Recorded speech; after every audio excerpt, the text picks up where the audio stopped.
राजे, इयत्ता 10वी, new English school for girls Ashta. आज सावित्रीबाई फुले यांचा जन्मदिवस अर्थात बालिका दिवस.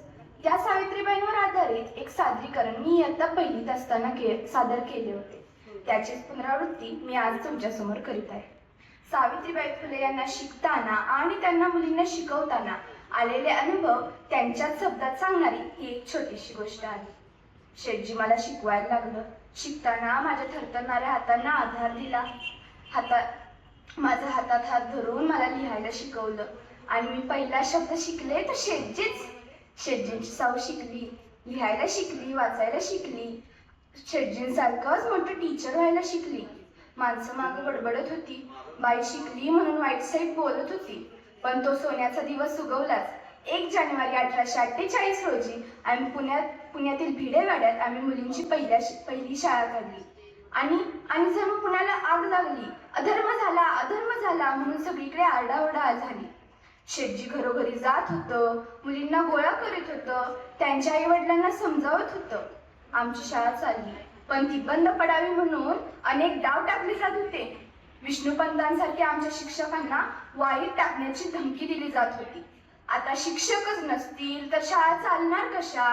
शेठजी विचारात पडलं.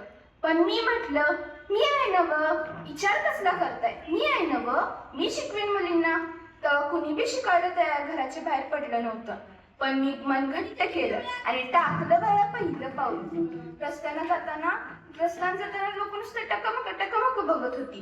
काय बाई बोलत होती, कोण रही, कोणाची रे बायको, कुठे चालली, डोईवर पदर, तुरु चालत कुठे चालली म्हणायची. माझी पावलं पुढं जात होती.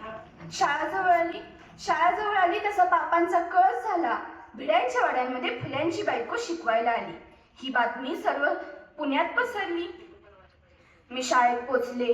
तिथे मुलींचे चेहरे बघून माझ्या मनाला धीर आला. मी शिकवायला सुरुवात केली. मुली पाटीवर पेन्सिलनं लिहित होत्या. जणू स्त्री जातीचं भाग्यच त्या लिहित होत्या. मी मनात म्हटलं, आज या पोरी शिकतील, पुढे एवढ्या मोठ्या होतील की समाजातली ही भूतं पळवून लावतील. दिवसा ती शाळा आणि रात्री माझी शाळा. शेठजी मला शिकवत होतं. रस्त्यानं जाताना माणसं मला लई त्रास द्यायची. दारात उभं राहायची, टोमणं मारायची, कुणी शिव्या द्यायच्या. निघाली रे पलटण आवरतीला, काय ग सटवे कुठं चाललीस असं म्हणून मला घाबरायची. कुणी शेण टाकायचं, कुणी चिखल उडवायचं, कुणी अंगावर पाणी टाकायचं, कुणी दगड मारायचं. खटकन एक दगड येऊन माझ्या कपाळाला लागला. रक्ताची छिळकांडी उडाली. लोक पुढे जाणाऱ्या बाईला असंच मागं ओढतात. एकदा तर एक धिटिंगण येऊन माझ्या पुढे उभा राहिला आणि मला म्हणतोय कसा, माग फिरायचं. बाईच्या जातीला एवढा जोर बरं नाही, नाहीतर अब्रूशाबूत ठेवायची.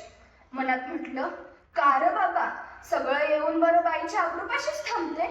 मी हात उचलला आणि मारला खाडदिशी थोबाड. तेव्हापासून माझा सगळ्यांवर वचक बसला. बाईच्या जातीने कसं कणखर असावं लागतं. आणि तेव्हापासून शेठजींनी बी माझ्या बरोबर धोंडीरामला पाठवायची व्यवस्था केली. एक कर्मट आमच्या मामांजींना धमकावत म्हणतोय कसा, गोविंदा, आवर तुझ्या लेक आला आणि त्या सटवी सुनेला. अरे शिंच्यानो, मागास ना तुम्ही. उद्या तुमची पोरं शिकली आणि अंमलदार झाली तर आम्ही काय घोडं घेऊन फिरायचं काय? आधी घराच्या बाहेर काढते ना, नाहीतर तुम्हाला वाईट टाकू असं धमकावलं.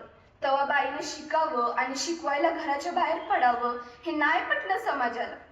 पण शेठजी कोणाला भीत नव्हतं, मी बी कोणाला भीत नव्हती. तुम्हाला एक सांगू, मला मूल नव्हतं, याचं दुःख मला कधीच झालं नव्हतं. पण लोक यावरनं बी टोमणं मारायची. नाही ती बोलायची. काहीच करपून गेलं, माझं मन गलबलून गेलं. पण शेठजींनी मला सावरलं आणि शिकवलं. फक्त लिहायला वाचायलाच नाही तर विचार करायला शिकवला. माणूस म्हणून जगायला शिकवलं. आणि तेच मी माझ्या शाळेतील मुलींना शिकवलं. शिकलेल्या त्या मुली झाल्या पुढे सावित्रीच्या लेकी. धन्यवाद.